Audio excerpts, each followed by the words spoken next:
Praise the Lord. Welcome back to my channel Christiness.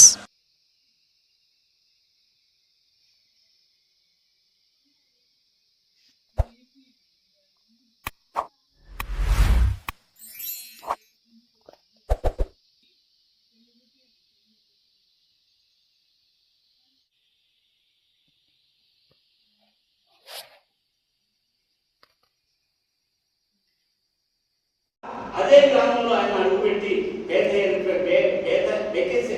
బేతయ్య అనే గ్రామంలోకి వెళ్ళాడు ఆయన. అప్పుడు జనమందరూ 20,000 మంది ఆయన్ని ఎదుర్కొంటూ ఉన్నారు. 20,000 మంది యెరూషలేములో ఉన్నటువంటి ప్రజలందరూ కూడా, లోకమంతా కూడా ఆయన వెంట పోతుంది అని అందరూ కూడా చెప్పుకున్నారు.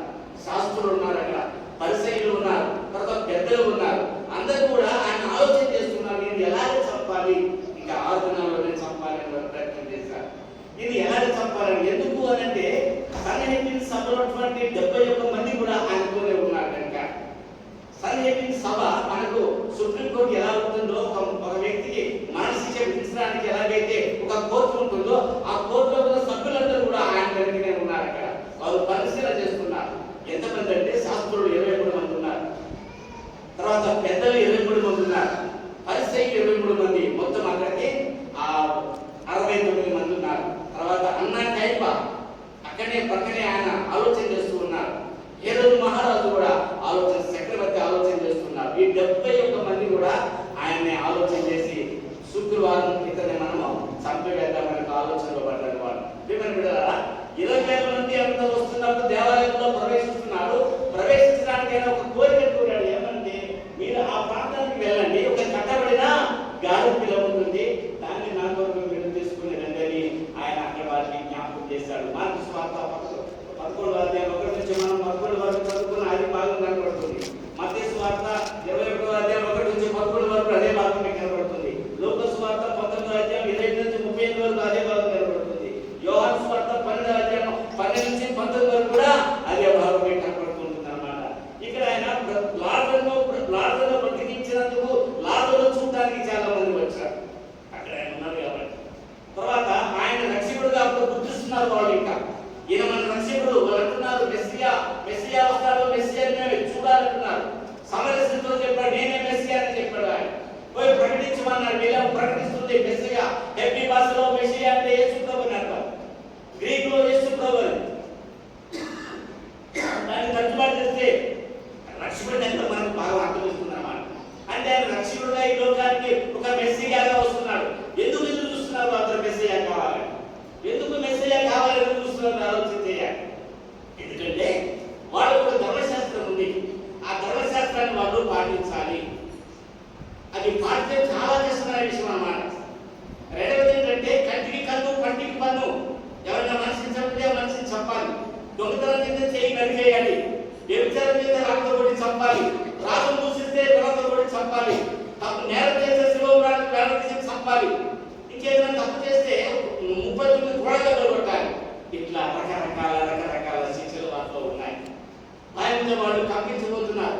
ఎవరు వస్తారు మమ్మల్ని విడిపించడానికి? ఈ శిక్షల నుంచి ఎవరు విడిపిస్తారు మమ్మల్ని? ఎదురు చూస్తారు. ఆయనే మెస్సియా. ఆ మెస్సియా వారి ముందు వచ్చాడు. ఆయన వాళ్ళు అంటున్నారు, యూదుల రాజుకు జయం అని చెప్పినట్టుగా వాళ్ళు హోసన్నా అని కీర్తనలు పాడుతున్నారు. కొబ్బరి మట్టలు, ఈ ఖర్జూర మట్టలు పట్టుకొని, మరి అలాగే ఇంకేమి ఖర్జూర మట్టలు పట్టుకొని, తర్వాత ఈత మట్టలు పట్టుకొని మరి ఊపుతూ ఘనస్వార్థం దేవుడికి చేస్తూ ఉన్నారు. ఒక గాత్రం మీద వస్తున్నాడు. కట్టబడిన గాత్ర పిల్లలు కావాలి అన్నాడు. మీరు వెళ్ళమన్నారు, వారు వెళ్ళారు, గాత్ర పిల్లలు తీసుకొచ్చారు. యేసు ప్రభు కావాలని నేను చెప్పారు. వెంటనే తొలగొచ్చారు. కట్టబడిన గాత్ర పిల్ల, గాడిద ఇస్ సింబల్ ఆఫ్ మ్యాన్. మానవుడికి గాడిద సాదృశ్యంగా ఉంది. మీరు ఎప్పుడైనా గాడిద దగ్గరికి వెళ్ళకండి, తరుగుతుంది. దాని దూరం నుంచి చూడండి గాడిదను. గాడిద మీద తల నుంచి తోక వరకు ఒక గీతం ఉంటుందన్నమాట. మళ్ళీ పొట్ట నుంచి ఆచివారి పొట్ట వరకు కూడా మధ్యలో ఒక గీతం ఉంటుంది. శిలువ ఆకారం దానికి మనం దాన్ని చూడగలుగుతూ ఉంటాం. గాడిద దేనికి పనికి వస్తుంది? దేనికి పనికి వస్తుందమ్మా? అది బాగా మట్టించారు, గాడిద తిట్టేవాడు. అప్పుడు బాగా సన్నగా ఉన్నప్పుడు బాగా లావుకుండేవాడు. ఎందుకు? ఎవరు మోసం పడడానికి పనికొస్తారు కానీ సనవడానికిరా పనికిరాడు. జ్ఞాపశక్తి అసలే ఉండదు, మతి మరుపు ఉంది. ఆయనకు ఆ మెమొరీ అనేది లేదు, అసలు మెమొరీ చిప్పే లేదు, అతను మైండ్లో కాబట్టి గాడిద అని చెప్పి వాళ్ళు సంబోధిస్తారు. అదే గాడిద అంటాడు టీచర్. ఎందుకంటాడు? ఏమి చెప్పిన వాడికి అర్థం కాదు. ఆ గాడిద నాకు కావాలి, యశ్వ్రభు అలాంటి వ్యక్తి నాకు కావాలి. మోసం మోయడానికి, సాధ్యమంలో దెబ్బలు తినడానికి, మోసం మోయడానికి, బరువులు మోయడానికి గాడిద పనికొస్తుంది, దేనికి పనికి రాదు. సమాజంలో అది ప్రత్యేకించబడింది, అంటే పుట్టిదేయబడింది. అలాంటి పేరు కలిగేటువంటి ఆ గాడిదే నాకు కావాలని యేసుప్రభువు చెప్పినట్ట గాడిద మీద ఎక్కాడు.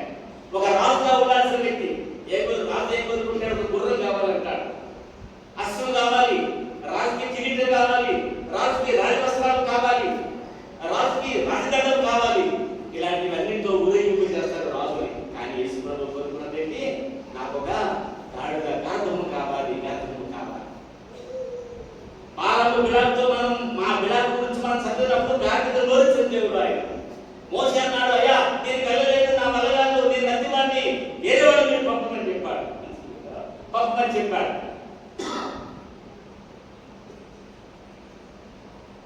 దేవుడు అన్నాడు, నరుడికి నోరించింది ఎవరు? నేను కాదా?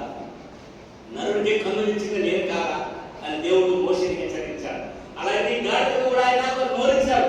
గాడిద మాట్లాడింది, బాలకు బిలాలు మాట్లాడింది గాడిద. అర్థమైందా? ఒక గాడిదగా ఉన్నటువంటి ఎవరైనా నేను అన్నాను, నన్ను నేను చెప్పుకొని నేను గాడిద తిట్టాడని చెప్పాను. ఈ రోజు ఆ గాడిద ఏం చేస్తుంది? ఒక వాక్యాన్ని బోధిస్తుంది, చదువుతుంది, మాట్లాడుతుంది, జ్ఞానం మేలకి ఆరాధన చేస్తుంది. ఇవన్నీ చేస్తున్నామంటే దేవుని చిత్తమని ప్రేమని కదా. మన జీవితాన్ని మార్చడానికి మనల్ని కోరుకుంటున్నాడు ఆయన. మనం ఎలాంటి మనం గాడిదైనా, గుర్రమైనా, కుక్క అయినా, అక్క అయినా, ఏ ఒక పంది అయినా, ఏ ఆకారంలో ఒప్పుకున్నా కూడా నేను మనిషిగా చేసే దేవుడు ఆయన. ఎప్పుడైతే ఆయన చేయబడుకుంటాడో, ఎప్పుడైతే నిన్ను తీసుకుంటాడో దగ్గరికి, ఎప్పుడైతే నిన్ను ఆయన హత్తుకుంటాడో, నువ్వు ఒక రాజుగా మారిపోతూ ఉంటావు, ఒక విద్యార్థిగా మారిపోతూ ఉంటావు, ఒక మంచి వ్యక్తిగా మారిపోతూ ఉంటావు. నీ స్వభావం మార్పు చెందుతూ ఉంటుందన్నమాట. ఆ గాడిద కావాలన్నాడు. ఆ గాడిద వస్తున్నప్పుడు ఏం చేశారు? గాడికి కింద బట్టలు పరుస్తున్నారు, దానికి బట్టలు పరుస్తున్నారు, కొమ్మలు కొట్టి కొమ్మలు వేస్తున్నారు. అది నడవడానికి అది చాలా హ్యాపీగా ఫీల్ అవచ్చు కదా గాడిద. అనుకోవచ్చు, నేనేంటి, నా ఆకారం ఏంటి, గాడిదనంటే నాకు నా కింద బట్టలు వేస్తున్నారు, నడవడానికి మంచి మంచి పట్టు వస్త్రాలు కింద వేస్తున్నారేంటి, కొమ్మలు కొడుతున్నారు, అది తినడానికి, ఆహారం తినడానికి కొమ్మలు కొట్టేస్తున్నారు. ఎంత ఘనత వచ్చిందండి! ఎందుకు వచ్చింది? యేసుప్రభువు దాని మీద ఆస్తులై ఉన్నాడు కనుక దానికి ఘనత ఎందుకు వచ్చింది? ఈ రోజున నేను కూడా నువ్వు కనుక యేసుప్రభువును మోసినట్లయితే కొందరు బైబిల్ తెమ్మంటే బైబిల్ కూడా తీసుకురా. ఆ బైబిల్ ఎందుకండి అని అంటుంటారు. ఒక ఆయన రోజు బైబిల్ పట్టుకోకుండా చెప్పారంటే పేరు చెప్పారు, బైబిల్ తీసుకురా అని చెప్పి ఆ రోజు నుంచి ఆయన బైబిల్ పట్టుకొని వస్తున్నాడు. వట్టి చేత్తో వచ్చేవాడు, వచ్చేలా కూర్చునేవాడు.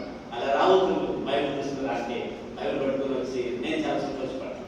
యేసుప్రభువుని మోసేపు గాడిదగా మనం ఉన్నప్పుడు ఎంతో ఘనత దొరుకుతుందా, ఘనత ఇస్తాడు ఆయన. 20,000 మంది ఇశ్రాయేలు అందరూ కూడా సమూహంగా దేవునికి మరి వందనాలు చేస్తూ హోసన్నా హోసన్నా అని ఆ యూదుల రాజా చేయమని పాటలు పాడుతున్నప్పుడు అంత లోకమంతా కూడా కదిలిపోతుంది అన్నమాట. వాళ్ళన్నారు, లోకము ఆయన వెళ్ళిపోతుంది కదా, మనం ఏం చేద్దాం? ఒక ఆలోచన చేయాలి. యేసుప్రభువుని తప్పకుండా మనం చంపేయాలని ఒక ఆలోచన చేస్తాం. ఎవరి బిడ్డలు ఆయన జ్ఞాపకం చేసుకుంటాం. అసలు హెడ్డిని చదవటువంటి ఒక వ్యక్తి కూడా ఆయన స్వాత 3వ అధ్యాయంలో ఉంటాడు. ఆయన రాత్రి వేళ ఇప్పుడు అడుగుతున్నాడు. ఏమని అడిగారు? అయ్యా, కొత్తగా జన్మించాలంటే నేనేం చేయాలి అని అడిగాడు. ఎవరైనా? నికోదేము. ఆయన జ్ఞానవంతుడు, ధర్మశాస్త్రం బాగా తెలిసిన వాడు. ఆయన కూడా విసిగిపోయి ప్రభు ఎక్కడ పడ్డాడు. ఆయన రాత్రి వేళ వచ్చి, ఎందుకు రాత్రి వచ్చాడు? ఆయన పగలు వస్తే అక్కడ వెలివేస్తారని చెప్పి రాత్రి వచ్చి అడుగుతున్నాడు. ధర్మశాస్త్రం తెలిసిన నీవే ఇలా అడుగుతున్నావు, నీకు తెలియదా అని ప్రభు ఆయన అన్నాడు. ఆయన నాకు తెలియదయ్యా, కొత్తగా మళ్ళీ జన్మించాలని తెలియదు. అలా కాదు, ఒకడు నీటి మూలముగాను ఆత్మ మూలముగానే జన్మించాలి, అప్పుడు వాడు దేవుని రాజ్యాన్ని చూస్తాడు, అందులో ప్రవేశిస్తాడని చెప్పాడు. నీటి మూలముగా యేసుప్రభువుని అంగీకరించాలి, విశ్వాసంతో ఆత్మానుసారంగా ఆయన ఆరాధించాలి. సమరస్త్రీతో దేవుడు చెప్పలేదా? సమరస్త్రీతో అడుగు, ఒక కాలం వస్తుంది, ఆ కాలంలో ఆత్మతో సచివాన్ని మీరు ఆరాధిస్తారంటే ఆత్మతో చెప్పాడు ఆయన. నేను బిడ్డారా, యోహాను సువార్త 12వ అధ్యాయంలో అదే ఉంటున్నాడు. అత్తరు చేత మాంసంలో ఉన్నటువంటి ఒక అత్తరుడి యేసు పాదాలైన పగలబట్టి ఆమె ప్రార్థన చేస్తుంది. పేదలైన ఆమె ప్రార్థన చేస్తుంటే ఆమె దేవుడు ఎంతగానో మెచ్చుకున్నాడు. ఏమే సమాధి విషయమై, నా పునరుత్థానం కొరకు నేను చేసిందని ఆయన చెప్పాడు. అక్కడ యేసు ప్రభువుకి గాడిద, ఆ గాడిద ఏంటంటే మనని జ్ఞానవంతులుగా ఉన్న మనల్ని జ్ఞానవంతులుగా చేయడానికి, ఆయన చీకట్లో ఉన్న మనం వెలుగులో తీసుకోవడానికి, చీకటి బ్రతుకులో మనం వెలుగు వెలిగించడానికి, తమసోమా జ్యోతిర్గమయ, అసతోమా సత్యమయ, ముచ్చువర్మ అమృతం గమయ అని అన్నారు. అంటే చీకట్లో ఉన్నటువంటి వాళ్ళకు వెలుగులోకి తీసుకెళ్ళడానికి దేవుడు ఒక వెలుగు లోకానికి ఆయన వచ్చాడు. ఆనంలో ప్రవేశిస్తున్నాడు. ఈ 71 మంది సాంకేతిక సభ్యులందరూ కూడా చూస్తున్నారు ఎలా ఇక్కడ ప్లాన్ చేశారు కదా చెప్పడానికి. శివునికైనా సంబరపడినట్లు సంతోషించి గంతులేమని జకర్యా గ్రంథం 9వ అధ్యాయంలో చూస్తాం మనం. జకర్యా 1:1 జకర్యా గ్రంథం 9:9. సియోను నివాసులారా బహుగా సంతోషించుడి, యెరూషలేము నివాసులారా ఉల్లాసంగా ఉండుడి, నీ రాజు నీతిమంతుడు, రక్షణ గలవాడును, ఈయన నీతిమంతుడు, రక్షణ ఇచ్చే దేవుడు, యథార్థవంతుడు, ఇక నీ రాజు గాడి మీద వస్తున్నాడు, సంతోషించండి. చీరంచి daylight and daylight is coming on the donkey. గాడి మీద వస్తున్నాడు. cheerful days will come. సంతోషించి ఆనందించండి. కారణం ఏంటంటే ఆయన నీతిమంతుడు, ఆయన ఈ రాజు. ఈ రాజు అంటే ఎప్పుడు వచ్చింది? ఆయనకి 2000 సంవత్సరాల పూర్వమే తూర్పు దేశం జ్ఞానం చెప్పారు. ఇదిగో యూదుల రాజుగా పుట్టినవాడు అక్కడ ఉన్నాడు, గోడలు బంగారు సామ్రాణి కాళ్ళగా తీసుకుని వెళ్ళి రాజా అని చెప్పారు. ముందు సాగిపడ్డారు.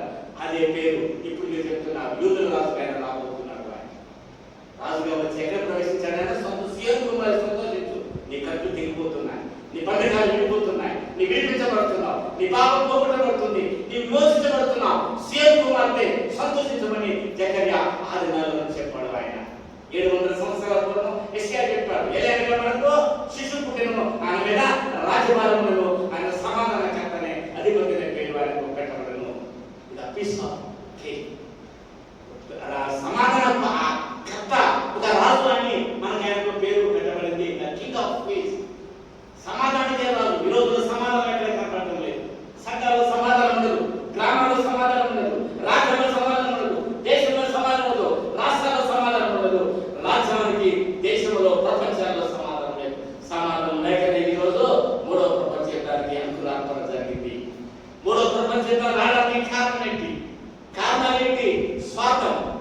నేను గొప్ప, నా దేశం గొప్ప, నా రాజ్యం గొప్ప అని చేస్తూ ఉన్నారు. వాళ్ళు బాంబులు తయారు చేసేవాళ్ళు, ఫిస్టులు తయారు చేసేవాళ్ళు, అలాగే తూకాలు తయారు చేసేవారు, ఇక అనేక మారణ హోమం చేసినటువంటి ఆయుధాలు తయారు చేసేవాళ్ళు. సిగ్గుపడుతున్నారు.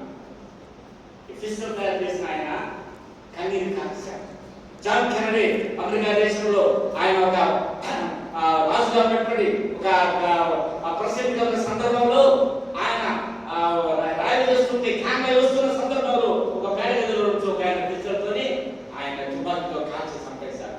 అక్కడికక్కడ జాన్ కెనడీ చనిపోయారు. ఒక ప్రెసిడెంట్, అమెరికా ప్రెసిడెంట్ చనిపోతే ఆ పిస్టల్ తయారు చేసిన ఆయన ఆత్మహత్య చేసుకొని చనిపోయారు. అయ్యో నేను ఎందుకు తయారు చేశా? దీంతో అక్కడ చంపాడు.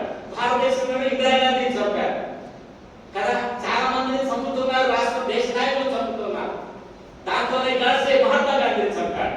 జ్ఞాపకం చేసుకున్నాం. దాన్ని కనిపెట్టిన వారు ఆత్మహత్య చేసుకున్నప్పుడు చనిపోయినా ఇంకా లక్షల కోట్లు ఫిస్టర్స్, మారణాయుధాలు తయారవుతున్నాయి. ఈ మారణాయుధాలతో అనేకులు హతమారుస్తున్నారు. ఎవరైతే విరోధంగా ఉంటారో, ఎవరైతే ర్యాడికల్గా ఉంటారో, ఎవరైతే చైతన్యం తీసుకొస్తారో, ఎవరైతే లోక కళ్యాణం కొరకు పాటుపడతారో వారిని హతమారుస్తున్నారు. అందువల్ల రాజ్యం మీదికి రాజ్యము, దేశం మీదికి దేశం, అగ్ర దేశాలనే ఒకవైపు, పేద దేశాలనే ఒకవైపు ఉండి ఈరోజు మానవం కలిగజేస్తున్నాయి. బలి అయ్యేది ఏమంటే సామాన్యులు బలి అయిపోతూ ఉన్నారు. సామాన్యులు బలి అయిపోయి ఆకలితో అలమటిస్తూ, గృహం లేక, ఏమి లేక, వస్త్రం లేక, ఒక రొట్టె ముక్క కూడా లేక అందరూ రాష్ట్రై చనిపోతూ ఉంటున్నారు. జ్ఞాపకం చేస్తున్నారు. సమాధానం ఇచ్చేది ఎవరు? Who brought us a peace of mind? ఎవరు మనకు సమాధానం ఇచ్చేది? Is the King of Kings, the Lord of Lords, that Jesus is to provide peace to the world. లోకానికి సమాధానం ఇచ్చే దేవుడే. You have to accept is the King of Kings. Raju accept చేయి. నీ రాజు సేవకు ఇక్కడున్న రాజులు కాదు, ఇక్కడున్న ప్రెసిడెంట్లు కాదు, కానీ నీ రాజు చాలా గొప్పవాడు. ఆ రాజు చేసింది ఏంటంటే, ఆ రాజు దేవుని మందిరాన్ని విశ్వాసం చేశాడు. ఆయన మందిరంలోకి వస్తున్నారు. మందిరంలోకి వస్తున్నప్పుడు ఏం జరుగుతుంది? వాళ్ళు రాజా అని ఆతనాలు చేస్తూ సంతోషం, వచ్చాడు మహారాజు, ఈయన మహారాజు అవుతున్నట్టున్నాడు. వాళ్ళు ఈ పుట్టలన్నీ పోతాయి, ఈ రాజు చేతిలో మేము ఉంటామనుకొని వాళ్ళు ఇశ్రాయేలు ప్రజలందరూ కూడా ఎంతో సంతోషపడతారు. మెస్సియా వచ్చాడు, ఏదే మెస్సియా అన్నటువంటి ఎవరన్నా ఈ మెస్సియాని చంపేయాలి, ఈ మెస్సియా వద్దు, ఈ మెస్సియా అప్పగించాలి, అందరి కోసం ఒకరు చనిపోవాలని వాళ్ళు ప్రవచనం చెప్పారు. అన్న కాయకులు మాట్లాడుకొని అందరి కోసం ఒకటి చనిపోవాలి, ఒకడే ప్రభువు యేసుక్రీస్తు వారిని ప్రవచించాడు. ఆయన ఏం బిడ్డారా, ఈ మంటల ఆదివారం రోజున వాళ్ళు ఎంతగా దేవుడు సంతోషిస్తూ ఆనందిస్తున్నారు. ఇదిగో కొన్ని ఆరున్న తర్వాత పస్కా పండుగ దినాన్ని యేసు ప్రభు వారు మంచడానికి సమీపంగా ఉన్నారు. ఆయన జ్ఞాపకం చేసుకుంటారు. ఆయన వస్తున్నప్పుడు మీకు జరిగింది ఏంటంటే, ఆ దినాల్లో ఎందుకు మెస్సియా కావాలని కోరుకున్నారు, ఎందుకు ఇప్పుడు ఎరుసలేము అయితే గోడకి ఎత్తి కొట్టుకొని ఏడుస్తున్నారు, అయ్యా నువ్వు రావాలి రావాలి రావాలి మమ్మల్ని విడిపించాలని ఎందుకు ఏడుస్తున్నారు ప్రజలందరూ కూడా అంటే, ఇంకా అక్కడ కట్టుబాట్లు చాలా కష్టంగా ఉంది. అక్కడ మార్గం జరుగుతుంది, స్వేచ్ఛ వాయువులని అక్కడ లేవు. అక్కడ కనీసం కరెంట్లోకి వెళ్ళి కూరగాయలు పోసుకొని ఇంటికి తీసుకొచ్చే అవకాశం లేదు. విశ్రాంతి దినాన ఏ పని చేయకూడదు, విశ్రాంతి దినాన మానవులు చనిపోతున్నారు, బాగు చేయకూడదు, విశ్రాంతి దినాన ఏమి చేయడానికి వీల్లేదు, బజార్లో నుంచి అరటిపండు కూడా తినకూడదు విశ్రాంతి దినాన. అలాంటి కఠినమైనటువంటి చట్టం వాళ్ళు నలిగిపోతున్నారు. అంతే మాత్రమే కాదు, ఎవరైనా దూషిస్తే వెంటనే చంపేస్తారు. మనకు తెలుసు కదా, మనం చూస్తాం కదా, మరి రాళ్ళతో కొట్టి చంపడం, వ్యభిచారంతో పట్టబడిస్తే ఏమైంది? ధర్మశాస్త్రం చెప్తుంది, రాళ్ళతో కొట్టి చంపమని చెప్తుంది. మోసే నువ్వేం చెప్తావు అని ప్రభువుని అడిగాడు. ప్రభు ఏమన్నాడు? మీలో పాపం చేయనివాడు ఆమె మీద మొదట రాయిస్తుంది. ధర్మశాస్త్రం ఏమో చంపమంటుంది, యేసు ప్రభు వద్దంటున్నాడు. కాబట్టి యేసు ప్రభు వారు మనకు అవసరం లేదన్నారు. వాడు మాకు కావాల్సిన ధర్మశాస్త్రమే. ధర్మశాస్త్రం వల్ల versus punishment, sin versus grace. పాపముతో పోటీపడేది కృప, ఆ కృప ప్రభువు యేసుక్రీస్తు వారు. ధర్మశాస్త్రంతో పోటీపడేది పనిష్మెంట్. ధర్మశాస్త్రం ఎప్పుడైతే తప్పుడు వేస్తావు ధర్మశాస్త్రంలో వెంటనే నీకు శిక్ష విధించబడుతుంటుంది. ఈ శిక్షలన్నీ కొట్టివేయడానికి యేసు ప్రభు వారు ఆయన శిక్షాత్మకుడుగా ఈ లోకానికి వచ్చిన గొప్ప దేవుడుగా ఆయన ఉంటున్నాడు. జ్ఞాపకం చేసుకుందాం. ఇక్కడ రాజునే దైవంగా వాళ్ళు పూజిస్తారు. రాజే దైవము, రాజే వేదవాకు, రాజే దేవుడిగా ఆయన రాజుకి నమస్కరించకపోతే కథమంతా అయిపోయినట్లే. ఇవన్నీ వాళ్ళలో ఉన్న ఆ భేదాలన్నీ కూడా తొలగించడానికి యేసు ప్రభు వారు దేవాలయంలోకి ప్రవేశించారు. దేవాలయంలో ప్రవేశించారు ఏమంటున్నాడు? ఆయన అంటున్నాడు, ఆయన ఏమన్నాడంటే దేవాలయంలో ప్రవేశించి అందరినీ కూడా వెలగొట్టాడు. ఆయన రోగులనే వారిని, వ్యాపారం చేసే వారిని, దుండగులను, మరి అక్కడున్నటువంటి సమూహాన్ని తొలగించాడు ఆయన. దేవాలయం it the symbol of the heart of man. The temple is the temple of of man. మనిషి యొక్క హృదయమే దేవాలయము. ఆ దేవాలయం మంచిగా ఉండాలని దేవుడు కోరుతున్నాడు. నీ దేవాలయం ఎలా ఉంది? ఈరోజు నీ హృదయమైన దేవాలయం ఎలా ఉందని దేవుడు అడుగుతున్నాడు. ఆయన వెలగొట్టింది ఏంటంటే అక్రమం చేయడం వల్ల. చాలా మంది ఏం చేస్తారంటే, యేసు ప్రభు వచ్చినప్పుడు అని అన్నాడే, ప్రభువా ప్రభుని పిలిచేవాడు ప్రభు దేవుని రాజ్యంలో ప్రవేశించాడు, కానీ దేవుని మాట చొప్పున దాన్ని నెరవేర్చేవాడే ఈ లోకంలో దేవుని రాజ్యంలో ప్రవేశిస్తారు. వాళ్ళు అనుకున్నాయా, అద్భుతాలు చేయలేదా, మేము దెయ్యాలు వెలగొట్టలేదా, ప్రవేశించలేదా, అదే చేయలేదు, ఇది చేయలేదా అని అన్నప్పుడు మీరు ఎవరో నేను ఎరుగున్నాను.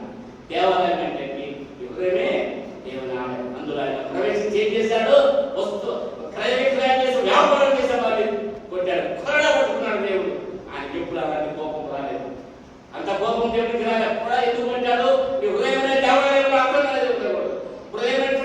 నీ హృదయమైనటువంటి దేవాలయము, నీ దేవుని ఆలయాన్ని గుర్తు నీ యొక్క హృదయం. దీంట్లో అక్రమం అనేది ఉండేవాడు. వ్యభిచారము, పాపము, అబద్ధాలు, అన్యాయము, ద్రోహం ఇలాంటివి ఉంటే ఆయన కొరడా పట్టుకుని వాడిని భారతుడుతూ ఉన్నారు. దేవుని బిడ్డలారా, ఈరోజు ప్రభు జయోత్సవంతోని సంతోషం, వారందరూ సంతోషిస్తున్నారు, కానీ ఆయన కొరడా పట్టుకున్నాడు. ఎందుకు కొరడా పడ్డాడు? ఆయన ఇలాంటివన్నీ నీ దగ్గర ఉండడానికి వీల్లేదు.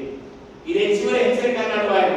ఈ చివరి హెచ్చరిక తర్వాత జరిగేది ఏమిటంటే, యేసు ప్రభు వారు గొల్గొతా కొండకి ఎక్కబోతున్నారు. ఆయన 6 అడుగుల 2 అంగుళాలను ప్రభు యేసుక్రీస్తు వారు 12 అడుగులటువంటి ఆ శిలువను మోస్తున్నాడు. ఆయన 3 గాయాలు కాదు, 5 అడుగులు పైగా ఆయన శరీరంలో గాయాలు పొందుతున్నాడు. ఆయన అర్థమైందా? లోకదేశ ఆయన ఆ అమ్ముతో పొడిచినప్పుడు రక్తం నీళ్లు గుండెలోంచి బయటకు వచ్చాయి. ఆయన గుడ్డివాడు కన్ను తెరవబడుతున్నాడు. శతాధిపతి అక్కడ మోకరించి నిజంగా ఇవాళ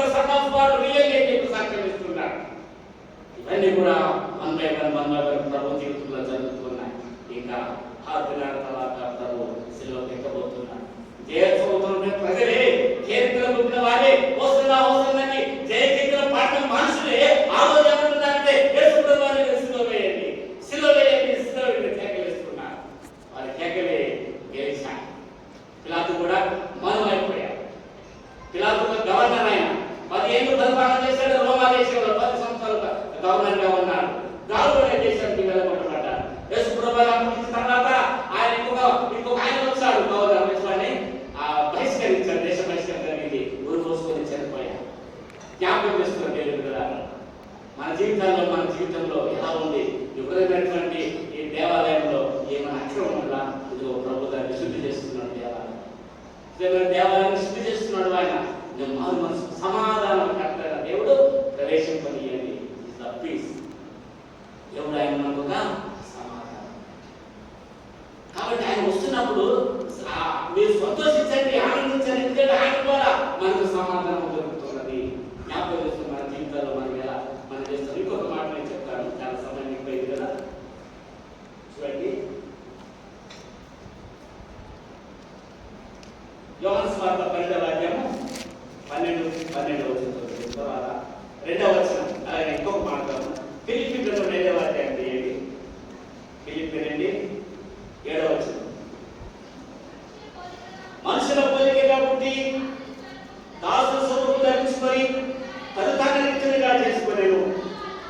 ఆ కారణం మనుషునిగా కనబడి మరణం పొందినంతగా, శిలువ మరణం పొందినంతగా ఇదేంటి చెప్పిన వాడై తను తాను తగ్గించుకునేను. యేసు ప్రభు వారు తను తాను తగ్గించుకున్నాడు. ఆయన మరణం పొందినంతగా, శిలువ మరణం పొందినంతగా తగ్గించుకున్నాడు.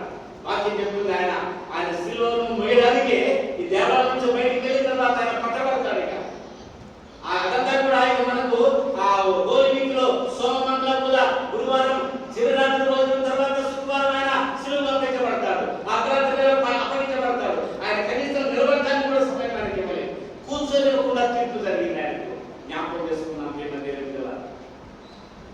ఆయన రాత్రి వేళ 12 గంటల 11 నుంచి ఆయన ప్రార్థన మొదలుపెట్టాడు. 2 గంటలకే దేవుడిని పట్టుకున్నాడు. 2 గంటలకి, రాత్రి 2 గంటలకి అదే శనివారం చెప్పు గురించి 2 గంటలు పట్టుకున్నాడు. ఆయన అన్నాడు, శిష్యులందరూ కూడా పారిపోతారు, గొర్రెల కాపుని కొడతారు, గొర్రెలు చిన్నపోతాయి అన్నాడు. అయితే అందులో అటువంటి మరి ఆ పేరు అంటున్నాడు, అయ్యా నేనైతే నిన్ను ఎరుగని చెప్పను, నువ్వు ఎక్కడ ఎప్పుడైనా నీకు సాక్షిగా ఉంటా, నేను ఎరుగని చెప్పను, నువ్వు నా దేవుడే చెప్తా అన్నాడు. దానితోనే ప్రభు అన్నాడు, నువ్వు ముమ్మారు అబద్ధం ఆడతావు. అప్పుడు కోడి కూస్తుంది, అప్పుడు 3 times నువ్వు నేను నాకు యేసు ప్రభు తెలవదే చెప్తావు అని చెప్పారు. చాలా మంది మనలో అంటారు, అయ్యా యేసు ప్రభు ప్రార్థన గోడ లేదండి, నీ క్రైస్తవుని కాదండి, నీ చర్చికి వెళ్ళడం లేదండి, నాకు అది ఇవ్వండి, నాకు రావాల్సినటువంటి బ్యాంక్ డబ్బులు ఇవ్వండి, నేను నీ క్రైస్తవుని కాదని చెప్పేవాళ్ళు చాలా మంది ఉంటారు. పెద్ద ఆఫీసర్ వచ్చినప్పుడు ఆ తోక ముడుస్తూ ఉంటారు, నాకు యేసు ప్రభు తెలవదు. ఈ లోకంలో శాశ్వతమైన ఏళ్ళు బిల్డింగ్లు, సవస్తు సామగ్రి, బంగారు రాష్ట్ర వస్తువులన్నీ కూడా నీకు దగ్గరికి రా, అవన్నీ కూడా ఇక్కడికి ఉంటాయి. 3 సార్లు కొట్టాడు యేసు ప్రభు. ఎందుకు? వాళ్ళు కూడా కొట్టి యేసు ప్రభుతో పాటు సిలువ వేస్తాడు భయంతోని మొక్కాడు. చలి కాచుకొను గుంపదిగో ఆ పేతురు వంచిన స్థలమదిగో, చలి కాచుకొను గుంపదిగో ఆ పేతురు వంచిన స్థలమదిగో, మూడవసారి వంచిన వెంటనే కొకరో కోవను కోతదిగో, కొకరో కోవను కోతదిగో, అదిగదిగో అల్లదిగో, కలువరి మేట్లకు దారదిగో, ఆ ప్రభువును వేసిన సిలువదిగో, అదిగదిగో. దేవుడిలారా, నీవు కూడా మరి అవునా? శుభ్రత వస్తూ ఉంటే వెంటనే ఆయన నా దేవుడిని చెప్పగలిగిన ధైర్యం నీకుండా విశ్వాసాన్ని నిరూపించుకోవాలి. నేను ఈ రోజుల్లో ప్రపంచ యుద్ధాలు కలగబోతున్నాయి కదా, రాజ్యం రాబోతుంది కదా, యేసు ప్రభువు నీ కొరకు ప్రాణత్యాగానికి సిద్ధంగా ఉన్నాడు కదా, ఆయన కొరకు నువ్వు ఏం చేయగలుగుతావు? ఒక సాక్ష్యం ఇవ్వలేదా? యేసు ప్రభు నా దేవుడిని సాక్ష్యం ఇవ్వలేదా? యేసు ప్రభువారిని ఆయన పొడిచినటువంటి దొంగ లాంగినెస్. ఆ తర్వాత ఆయన అది పాడేసి అక్కడ రోమా గవర్నర్ దగ్గరికి వెళ్ళారు. రోమా పిలాతు అయ్యా, నేను యేసు ప్రభువారు చనిపోయాలని చూశాను నేను, కాబట్టి ఆయన జీవన దేవుడు నమ్ముతున్నాను, నాకు ఈ ఉద్యోగం అవసరం లేదని చెప్పి ఆ ప్రధాన సేనాధిపతిగా ఉన్నటువంటి అవసరాన్ని అక్కడ పక్కన పడేసి ఆ కిరీటం ఆ కత్తులైన అక్కడ పడేసి ఆయన బైబిల్ తీసుకుని ఆయన ప్రచారానికి మొదలయ్యాడు. దేశ దేశాలు తిరిగి ప్రచారం చేశాడు. యేసు ప్రభు చనిపోతుంటే ఒక వ్యక్తి నేనేనయ్యా, నేనే పొడిచిన దుర్మార్గుడిని అని యేసు ప్రభు గురించి ఆయన వాక్యం బోధిస్తూ ఉంటే కొన్ని దినాల తర్వాత ఆయన కూడా వాళ్ళు చంపేశారు. రోమా వాళ్ళు జ్ఞాపకం చేస్తున్నా, మనిషిని చంపవచ్చు కానీ సాక్ష్యాన్ని చంపలేము. మనిషిని చంపవచ్చు కానీ ఈ వాక్యాన్ని మనం చంపలేము. ఈ వాక్యం ఎప్పుడు కూడా స్థిరకాలంలో జీవించి ఉండేది వాక్యము. ఈ వాక్యాన్ని ఎవరు కూడా మూయలేరు. ఎప్పుడు మూయబడుతుంది వాక్యం అంటే యేసు వాక్యంలో ఈ వాక్యం మూయబడుతుంది. జాగ్రత్త సుమా, యేసు రాక సమీపంలో ఉంది కదా. ఈ రోజున ప్రభువారు జయస్వామితో అక్కడ ఎవరున్నారు, అక్కడ చనిపోయి లేచిన లాగుతున్నారు. అక్కడ ఈ లాగం చూడడం చాలా మంది వచ్చారు. అర్థమైందా? లాగం చూడడం చాలా మంది వచ్చారు.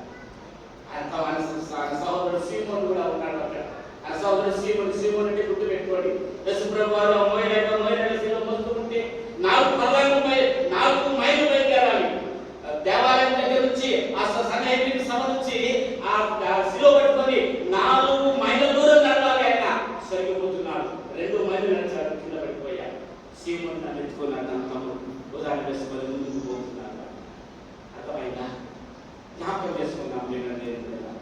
మన జీవితాల్లో యేసు ప్రభువారు ఆయన నీకు రక్షించడానికి, నీకు సమాధానం ఇవ్వడానికి యేసు ప్రభువారు దేవాలయంలోకి వస్తున్నాడు. ఏం చెప్పాడు ఆయన? అందరూ చూస్తుండగా దేవాలయంలో ఉన్న వారిని కొర తీసుకొని కొట్టాడు. ఆ గాడికి ఏం జరుగుతుంది ఇక్కడ? ఈ బట్టలు వేస్తున్న పైన నూతన వస్త్రాన్ని దేవుడు నీకు ఇస్తాడు ప్రభువు నమ్ముకుంటే. నూతన అలంకరణ దేవుడు నీకు ఇస్తాడు ప్రభువును నమ్ముకుంటే. నూతనమైనటువంటి అలంకారం దేవుడు నీకు ఇవ్వబోతాడు. ఆయన నువ్వు ఆయన అంగీకరించి ఆయన మోసినట్లయితే, ఒక గాడిగా ఆయన అంగీకరించి మోసినట్లయితే అక్కడ ఏముంది? అక్కడ ఆ ఆకులు కొమ్మలు ఆ గాడికి వేస్తారు. ఆ గాడికి చక్కగా అది తిరుగుకుంటూ అంటే ఆహారం ఇస్తాడు ఆయన.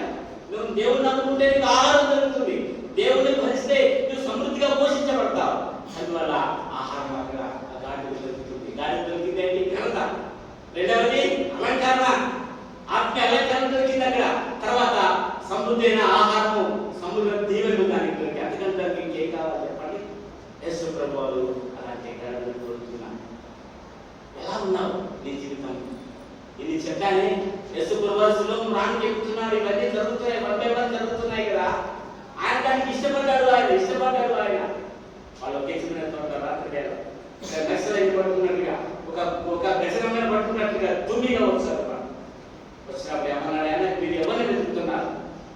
whom you are searching? Yes, tell me.